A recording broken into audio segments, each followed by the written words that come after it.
Today's case study is about Nike brand. So today we are going to study a journey of Nike. Nike hit the ground running in 1962. So Nike Corporation or as an organization started in 1962.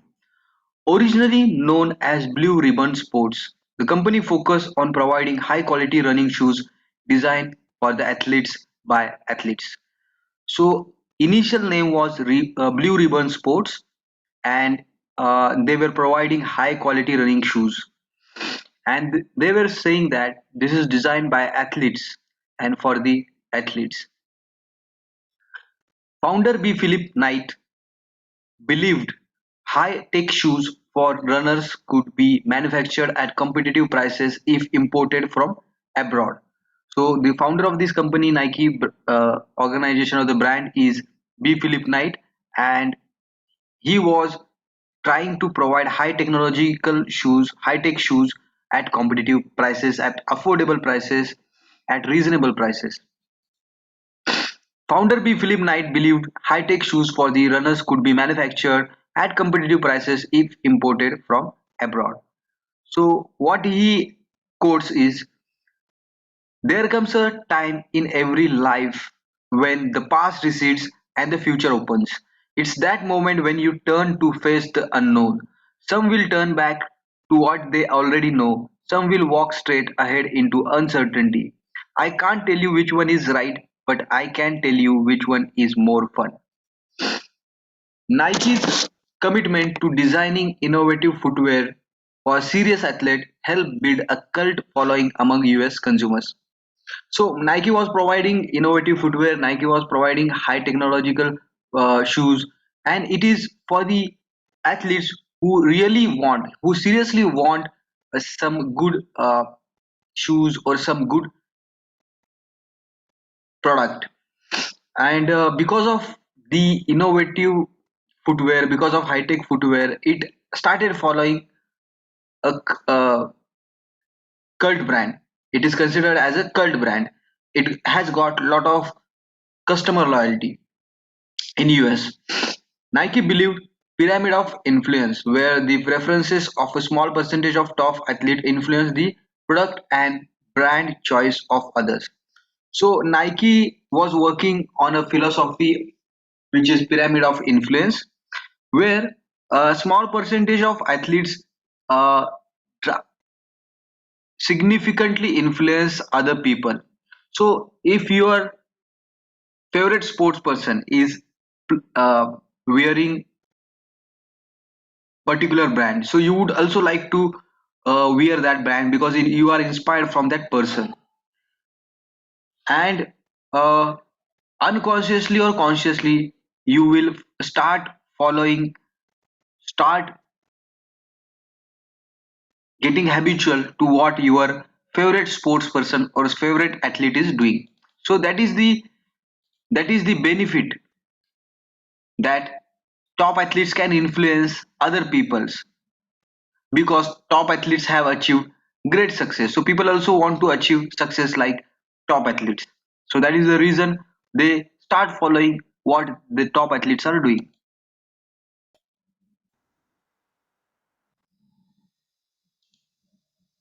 Nike's marketing campaigns have always featured accomplished athletes. So Nike was showing that successful athletes, how they are achieving success, and start inspiring other peoples who were following athletes.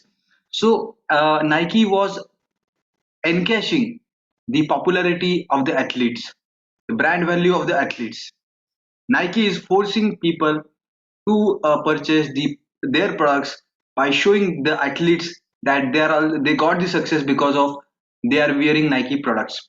For example, runner Steve Prefontaine.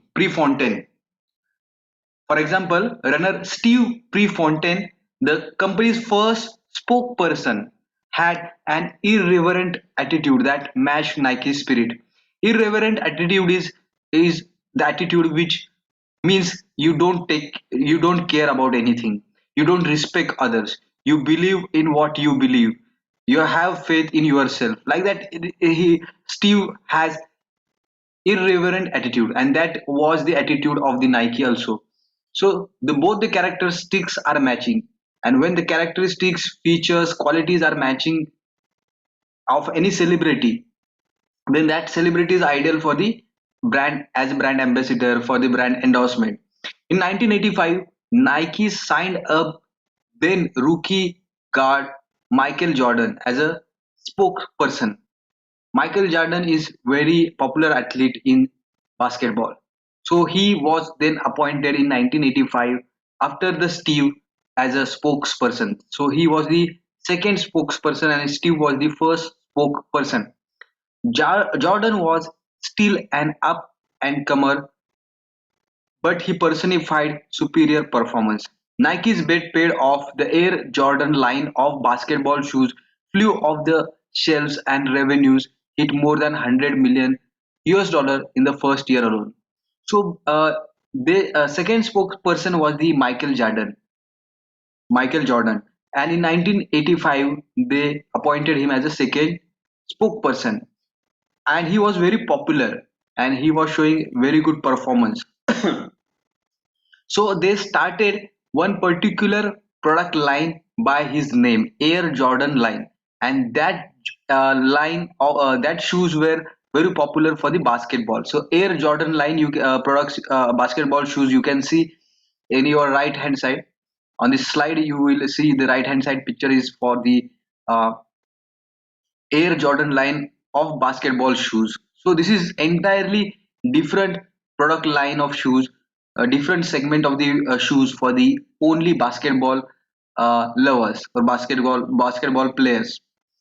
And these Air Jordan line of basketball shoes products become so popular that within a year, Nike earned 100 million US dollar. So it was very good achievement. As one reported stated, few marketers have so reliably been able to identify and sign athletes who transcend their sports to such a great effect.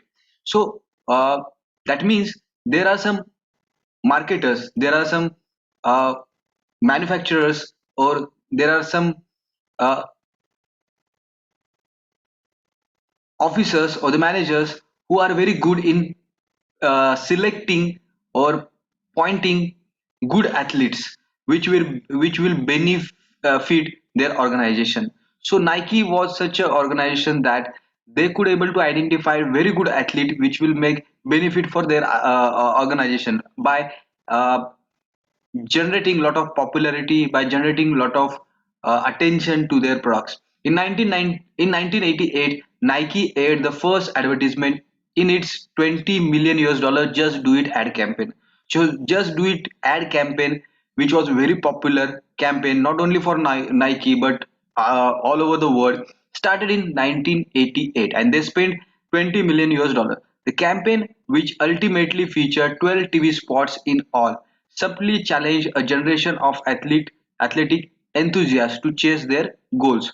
So Just Do It campaign uh, inspired people to chase their goals, and it was widely shown on the television. It was frequently shown on the television. It was a natural manifestation of the Nike's attitude of self-empowerment through sports. So, how you empower yourself, not just by studying, not just by exercising, not just by practicing, training. You can also take the route of the sports. You can also join the sports, and you can also empower yourself. So Nike believe in sports. Nike was thinking that through the sports, somebody can achieve his dreams, somebody can achieve his goals. So, sports was given high priority, sports was given a lot of importance in the world by the Nike. As Nike began expanding overseas, the company learned that its US style ads were seen as too aggressive in Europe, Asia, and South America. As Nike started expanding, diversifying into other markets, US style advertisements were very aggressive than, and it is considered aggressive in Europe, Asia, South America. Nike realized it had to authenticate its brand in other countries.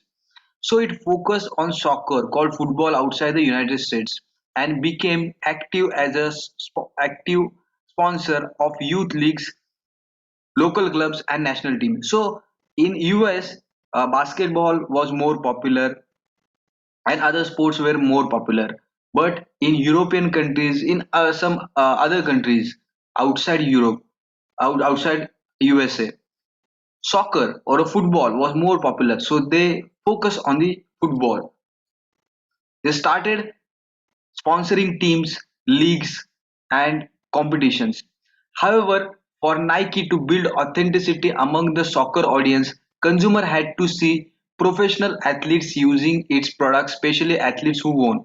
So, same way as they were uh, uh, as they were selecting successful athlete as a spokesperson or brand ambassador in soccer, in football also they started selecting athletes who used to win, who used to get success in football. Like we have Pele, we have a lot of people. Nike's big break came in 1994 when Brazilian team, the only national team for which Nike had any real sponsorship, won the World Cup. So in 1994, Nike sponsored only one national team, and that was Brazil. And the Brazil was the team which won the World Cup, and it was very good thing for the Nike. Nike became popular within short period of time.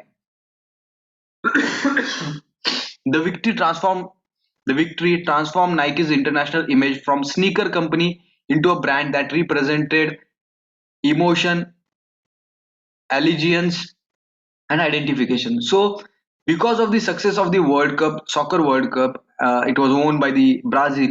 Nike got popularity all over the world internationally. Nike's new alliance with the soccer helped propel the brand's growth internationally. In 2003, overseas revenue surpassed US revenue for the first time in 2007. So in 2003, the revenue they were getting from the US and revenue which were getting outside the US were equal, or they surpassed the outside US revenue.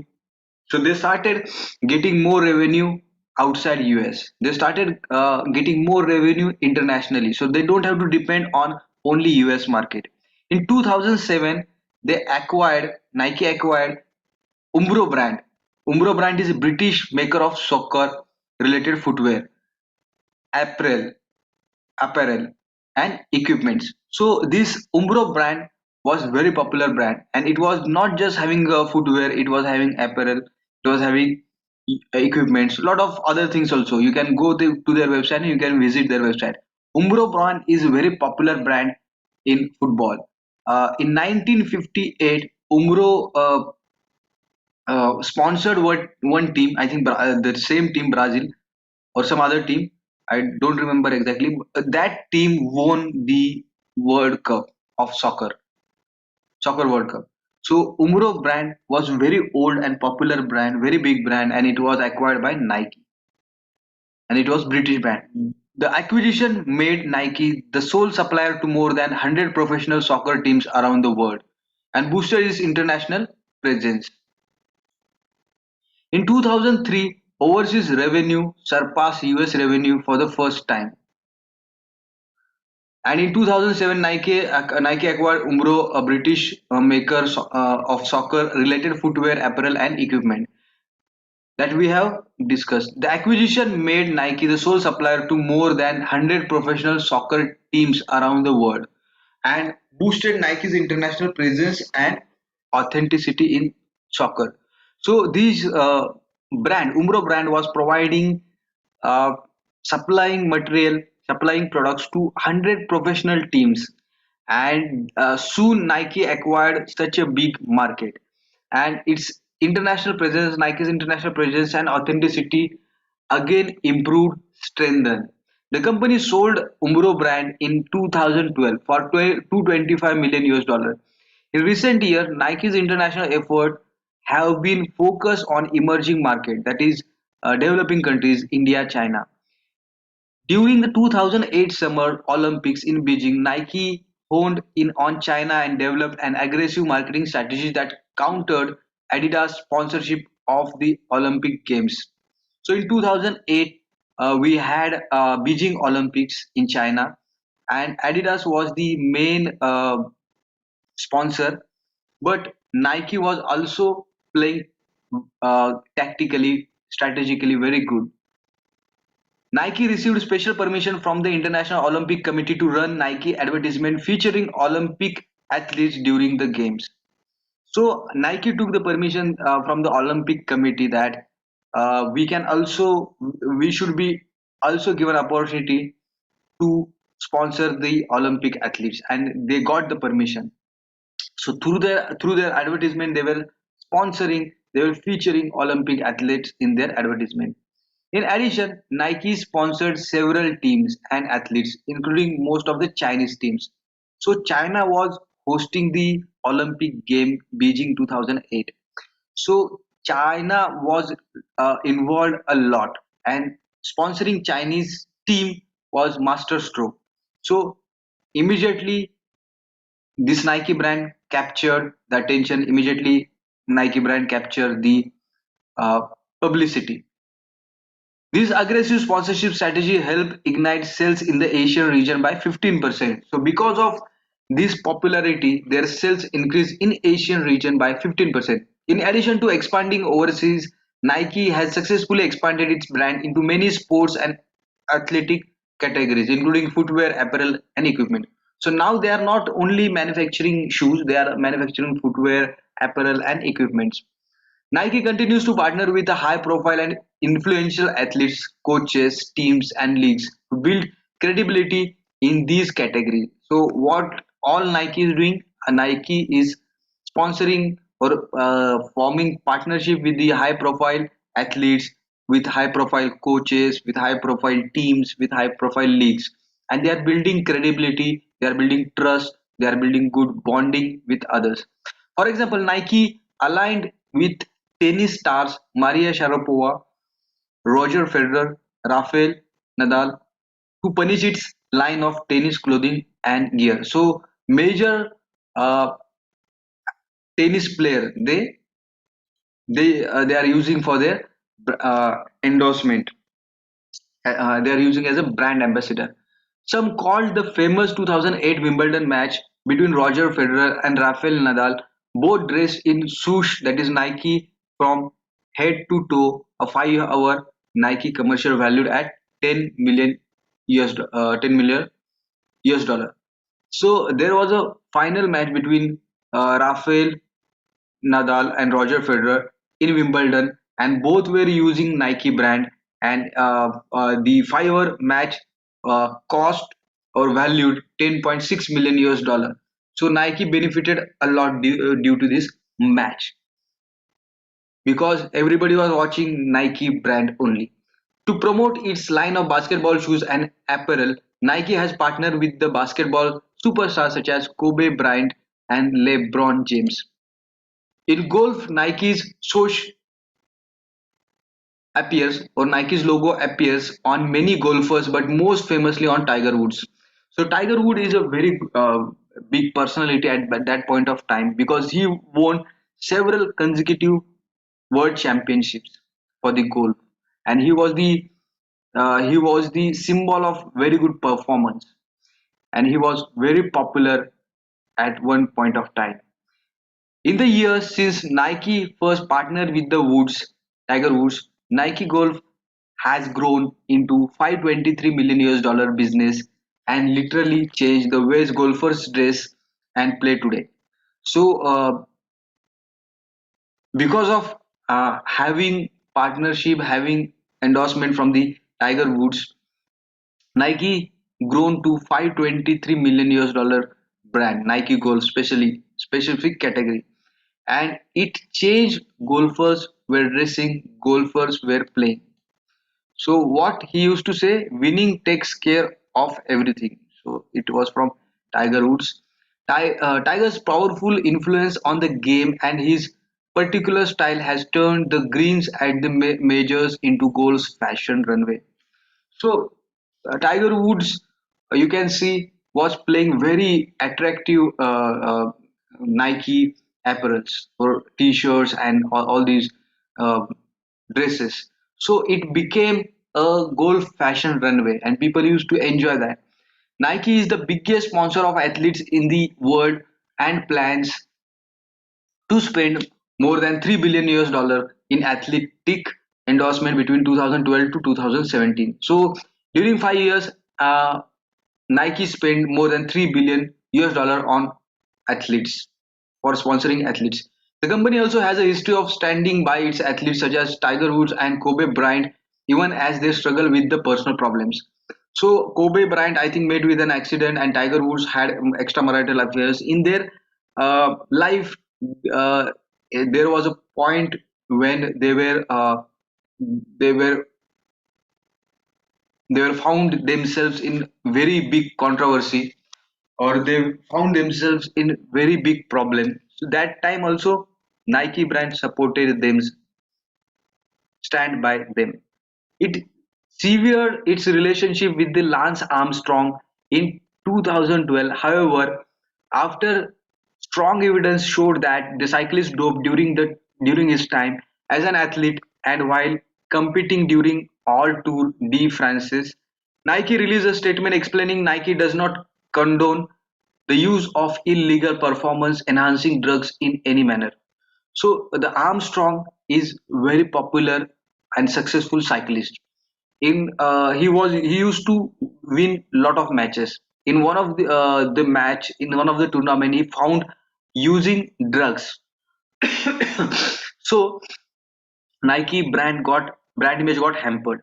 Nike immediately released the statement explaining they are not supporting the drugs, they are not supporting the performance using good performance using drugs, but uh, they support the sports, they support the athlete, and they are not supporting illegal performance enhancing drugs in any manner. Prior to scandal, prior to this Armstrong scandal, the company had helped develop Armstrong's Livestrong campaign to raise the funds for the cancer. So Armstrong was running a campaign against cancer, and Nike was supporting that campaign, and they were providing funds for this particular uh, campaign. It designed, manufactured, and sold more than 80 million, that is 8 crore yellow Livestrong bracelets, netting 500 million US dollar for the Lance Armstrong Foundation. So they were doing CSR activities also. They were doing charities also. They were donating some these things, and they come up with the idea that they should prepare a bracelet which should be in various colors, and we should write "Live Strong" to support the cancer patients. And they generated some amount by selling these bracelet. They sold more than 8 crore bracelet. While Nike's athletic endorsement help inspire and reach consumers, its most recent innovation in technology have resulted in more loyal and emotionally connected consumers. So because of using technology, they started getting more loyal, more emotional customers. While Nike's athletic endorsement help inspire and reach consumers, its most recent innovation in the technology have resulted in more loyal and emotionally connected consumers. So as Nike started using technology in their product, uh, people or the customers started becoming more emotionally connected, more loyal towards this brand. For example, Nike's lead in the running category has grown to 60% market share thanks to its revolutionary running application and the community called Nike Plus. So Nike, under their Nike Plus brand, sub brand, they are using technologically advanced products that we are going to discuss. Nike Plus allows runners to engage in the ultimate running experience by seeing their real-time space, distance, and route by giving them coaching tips, online sharing capabilities. So you must be knowing that today we are using smartwatches, and this kind of technology is also available in Nike.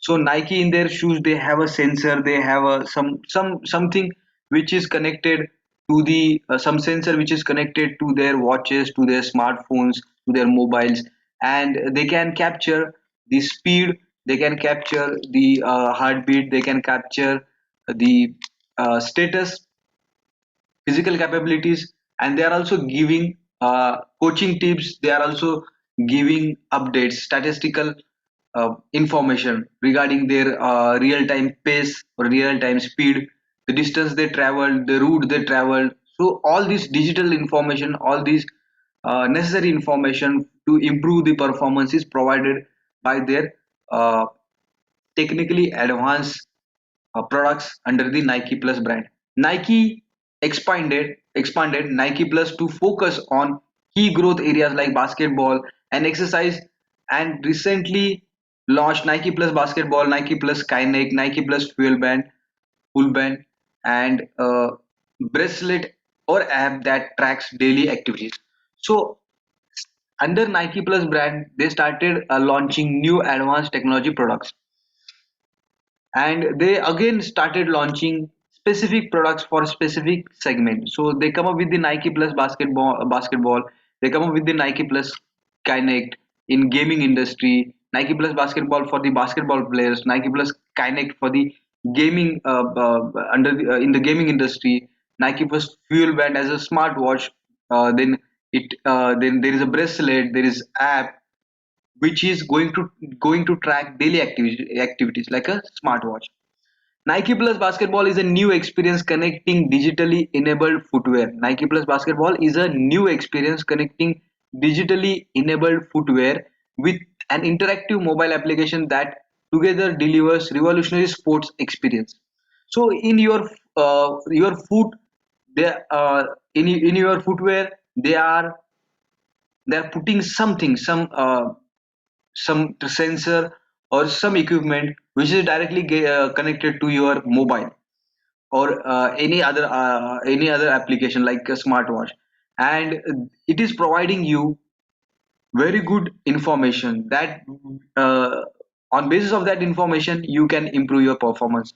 First unveiled for the running products in 2006, Nike Plus has grown into a community of 7 million, that is 70 lakhs, digitally connected athletes, and is quickly expand with it with the recent launch of Nike Plus Full Band, a wrist-based device designed to track everyday activity. So a lot of people started using these Nike Plus products, and Full Band is almost like a smartwatch, and they started tracking everyday activity, how much you are running, how much you are exercising, how much time you are spending, how much efforts you are taking, then which route you are following, how what is the speed, everything they started giving you information. The Nike Plus basketball experience breaks down the user's game to deliver information and measurement, which in turn provides motivation. Nike Plus basketball measures how high, how hard, and how quick players play each game. So if you have a Nike Plus basketball shoes and equipments, then they will provide you accurate information about how high you are jumping, how hard you are playing, how quick you are running. So all this information is very important to understand how what is the performance of the player, and they can, after realizing, after measuring this information, you can improve the information. Nike Plus Kinect Training is a fitness video game for Xbox 360. Xbox, I think it is launched by the Microsoft. It is developed in cooperation with athletics company like Nike. It is developed in cooperation with athletics company Nike. It was released on 30 October 2012. The game allows the user to earn and compete with others with Nike Fuel Points, a unit of measuring athletic performance. So Nike Plus Kinect is one kind of it introduced in the gaming. So you can start exercising, and you can compete with your friends or in a community. Nike Plus Fuel Band has was an activity tracker. Nike Plus Fuel Band. You can see in the on the slide there is a picture of a fuel band. Nike Plus Full Band was an activity tracker worn on the wrist and compatible with iPhone, iPad, Android devices. As a part of the quantified self movement, the full band allows its wearers to track their physical activities, steps taken daily, and amount of energy burned. So it is acting like a smartwatch. It will provide you how much physical activity you have done, how much you have ran, how much you have walked, how much calories you have uh, burnt, and how much steps you are taking daily, how much running you are doing daily, then amount of energy burned. All this information is provided by this band. The information from the wristband is integrated into the Nike Plus online community and phone application, allowing wearers to set their own fitness goals, monitor their progression, and compare themselves to others part of community. So by using this full band, you can track your performance also. You can compare it with other community members also. Nike Plus release Nike Plus relies on gamification of fitness activities, turning all tracked movement into Nike Fuel points, which can unlock achievements, can be shared with the friends, or can be used to engage others in competition.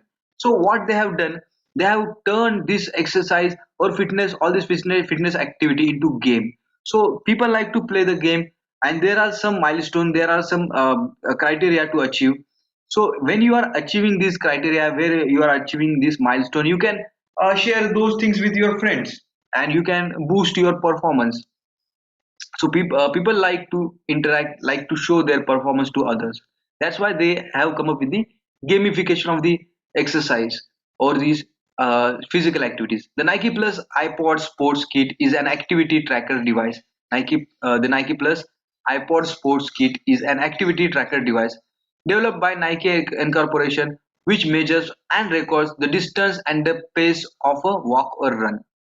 The Nike Plus iPod consists of a small transmitter device attached to or embedded in a shoe, which communicates with either the Nike Plus Sport Band, a receiver plugged into the iPod Nano, or directly with the second generation iPod Touch or higher. iPhone iTunes software can be used to view the walk or run history. Like many companies, Nike is trying to make its company and products more eco-friendly. So it is now this slide is related to their eco-friendly nature, or they are not their sustainability, or to show that they are concerned about the air pollutions and greenhouse gases, and they are trying to reduce the pollution. However, however, unlike many companies, it does not promote these efforts. Like Starbucks is there, they are saying that they are recycling their cups, and they are asking their uh, customers to engage into to use these recycling services. So they are showcasing their eco-friendly nature, eco-friendly activities.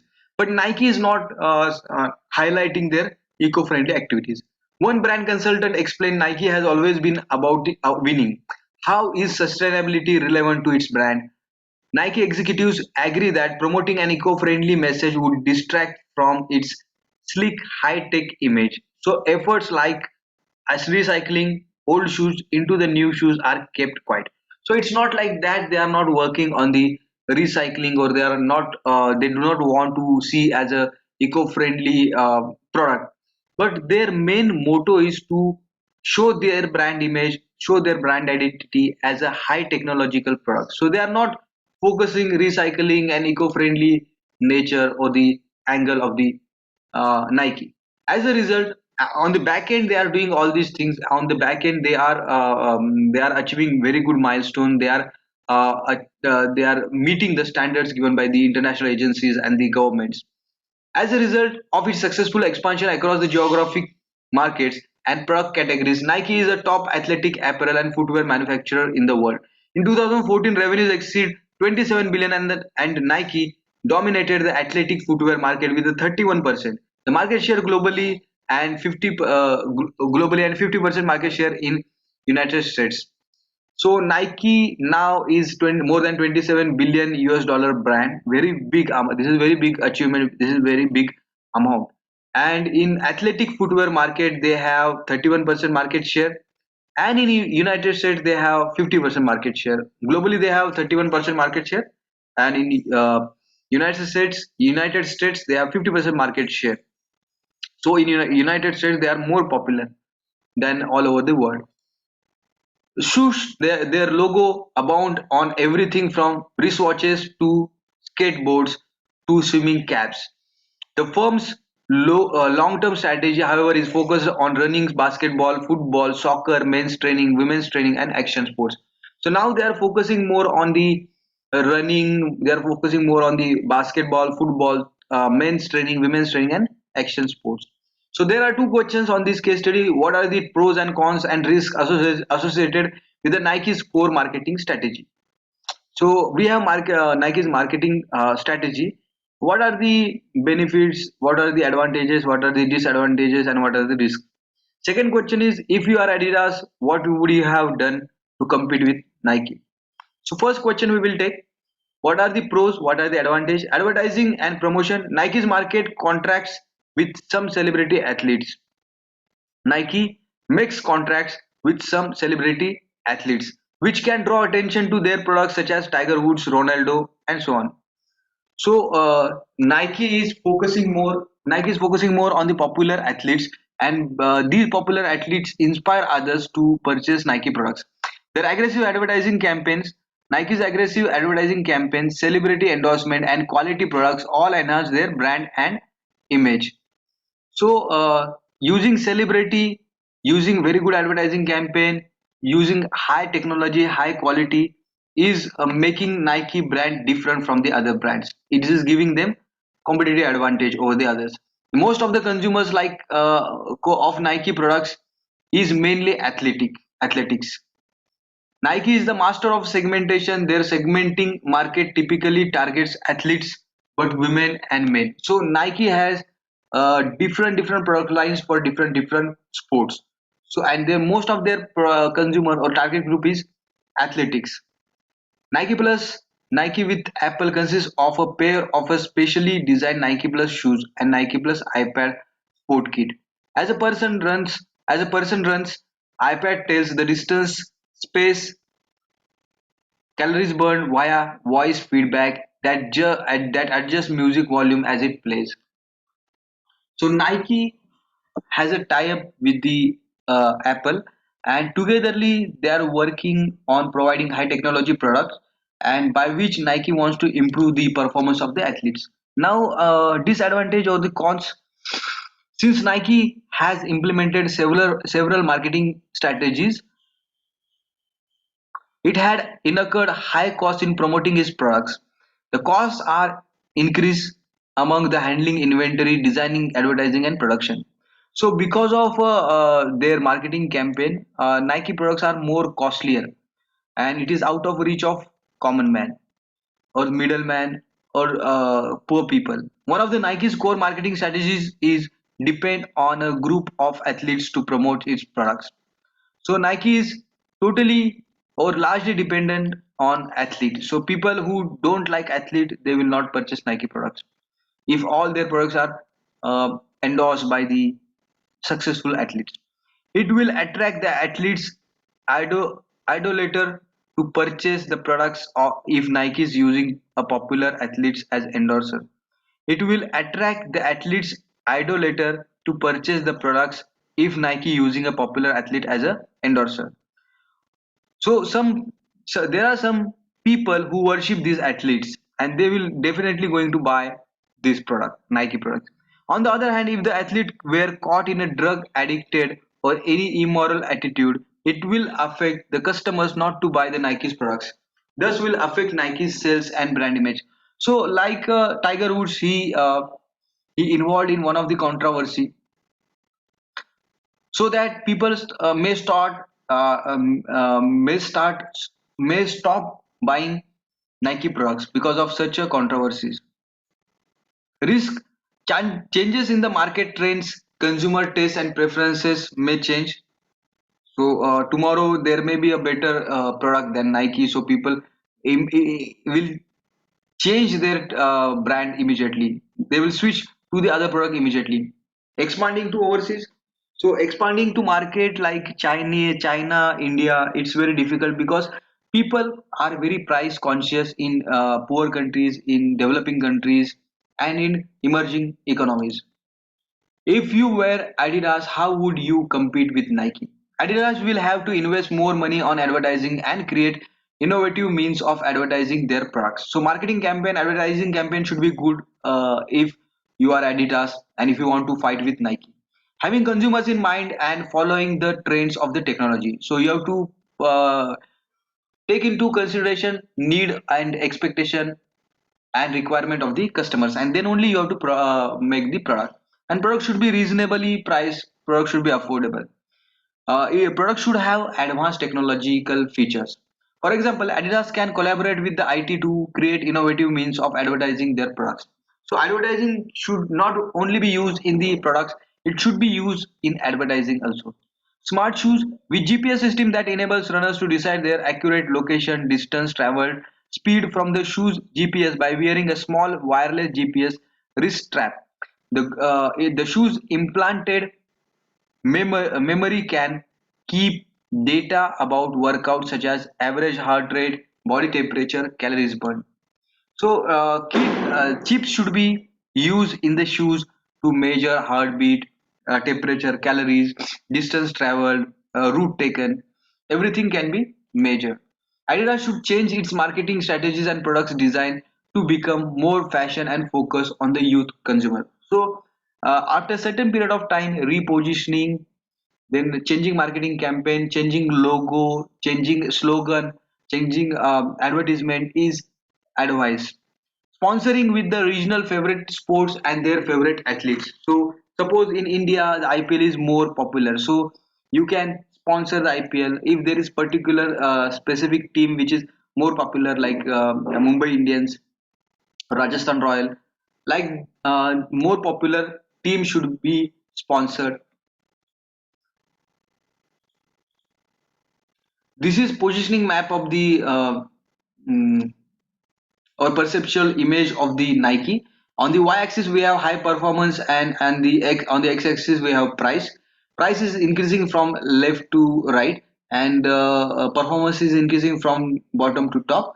And Puma has low price and moderate performance. Adidas has better performance than Puma, and Nike has more better performance than Adidas and Puma. So Nike is performance oriented brand. People see as a performance oriented brand, but very high price brand also. Strengths of the Nike: professionally competitive organization, strong global brand image, loyal customer base, efficient research and development department, fast service to the customers, outstanding promotional and marketing campaign. These are the strengths of the Nike. Now, weaknesses of the Nike: heavy dependence on footwear, that is the only one category. Dependence on retailers, so retailers need to be given good commission. Marketing depends on celebrity endorsement or on the athlete endorsement or on the sports athletes. Have been accused of violation of law, and their opportunity creating sportswear that would incorporate recycled material from their own production lines and other places. So recycling is major opportunity so that they can reduce the cost. Promotion as a fashionable wear, not just sports wear. So they can also enter into one more segment, that is fashionable wear, and not should be only dependent on the sports wear. Growing segment of the female athletes, so they should also focus more on female athletes. International expansion into emerging countries like India and China. Additional marketing of existing products to appeal to new demographic groups. Additional marketing of existing products to appeal to new demographic groups, so they can expand internationally, and whatever the products they have, they can advertise in the emerging and developing countries more. Develop new alliances with the companies that are respected regarding social responsibility, develop new alliances with the companies that are respected regarding social responsibility, so they can have a tie-up for CSR activities with the Tata or with the Wipro like brand recognition by the market region.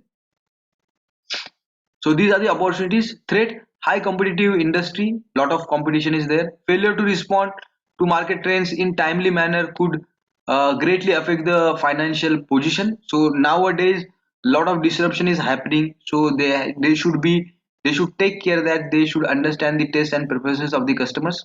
Production of the counterfeit goods and generic products. So nowadays we see there are a lot of fake products, duplicate products, which is also written Nike, Adidas, and because of that, brand image is hampering. Because of that, sales is decreasing. Negative public perception created by the environmental, child labor, contracted manufacturing issues, and sponsored athletes. So Nike is sometimes outsourcing their to manufacture their products. So there, where they are outsourcing, like in China and in other developing countries or poor countries, there are issues of environmental pollution, child labor, and some other issues. So quality might decrease for these products if they are not manufactured properly in high tech factories. Internationally, international currency changes could decrease the profit. Federal trade regulation in dealing with foreign manufacturers. So there are regulation while you when you enter into the other markets. So this is all regarding Nike. Hope you have understood this case study and kindly subscribe to this YouTube channel.